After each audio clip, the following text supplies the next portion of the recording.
पंच परमपद प्रणम करी शारद मात नमाय। मुकुट सप्तमी व्रत कथा भाषा कहु बनाए। जम्बू द्वीप के कुरुजांगल देश में हस्तिनापुर नगर है। वहां के राजा विजयसेन की रानी विजयावती से मुकुटशेखरी और विधिशेखरी नाम की दो कन्याएं थीं।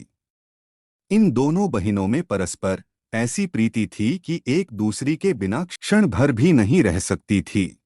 निदान राजा ने ये दोनों कन्याएं अयोध्या के राजपुत्र त्रिलोकमणि को ब्याह दी। एक दिन बुद्धिसागर और सुबुद्धिसागर नाम के दो चारण ऋषि आहार के निमित्त नगर में आए। राजा ने उन्हें विधिपूर्वक पड़गाह कर आहार दिया और धर्मोपदेश श्रवण करने के अनंतर राजा ने पूछा, हे नाथ, मेरी इन दोनों पुत्रियों में परस्पर इतना विशेष प्रेम होने का कारण क्या? तब श्री ऋषिराज बोले, इसी नगर में धनदत्त नामक एक सेठ था। उनके जिनवती नाम की एक कन्या थी और यहीं एक माली की वनमती कन्या भी थी। सो इन दोनों कन्याओं ने मुनि के द्वारा धर्मोपदेश सुनकर मुकुट सप्तमी व्रत ग्रहण किया था। एक समय ये दोनों कन्याएं उद्यान में खेल रही थी, मनोरंजन कर रही थीं कि इन्हें सर्प ने काट खाया। सो नवकार मंत्र का आराधन करके देवी हुई और वहां से चयकर तुम्हारी पुत्री हुई है। सो इनका यह स्नेह भवांतर से चला आ रहा है।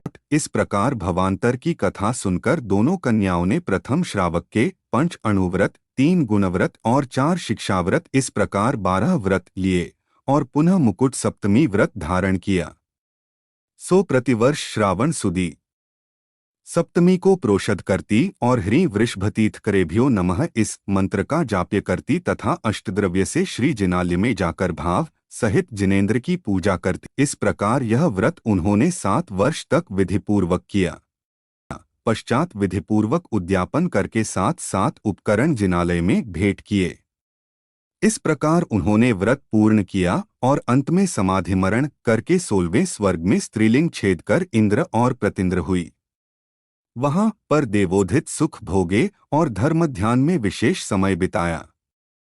पश्चात वहां से चयकर ये दोनों इंद्र प्रत्येंद्र मनुष्य होकर कर्म काट के मोक्ष जाएंगे।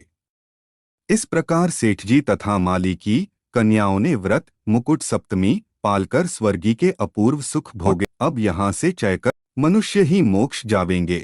धन्य है जो और भव्य जीव भाव सहित यह व्रत धारण करे तो वे भी इसी प्रकार सुखों को प्राप्त होएंगे। श्रेष्ठी अरु माली सूता मुकुट सप्तमी व्रतधार भये इंद्र प्रतिंद्र द्वय अरु हुई हैं भव पार।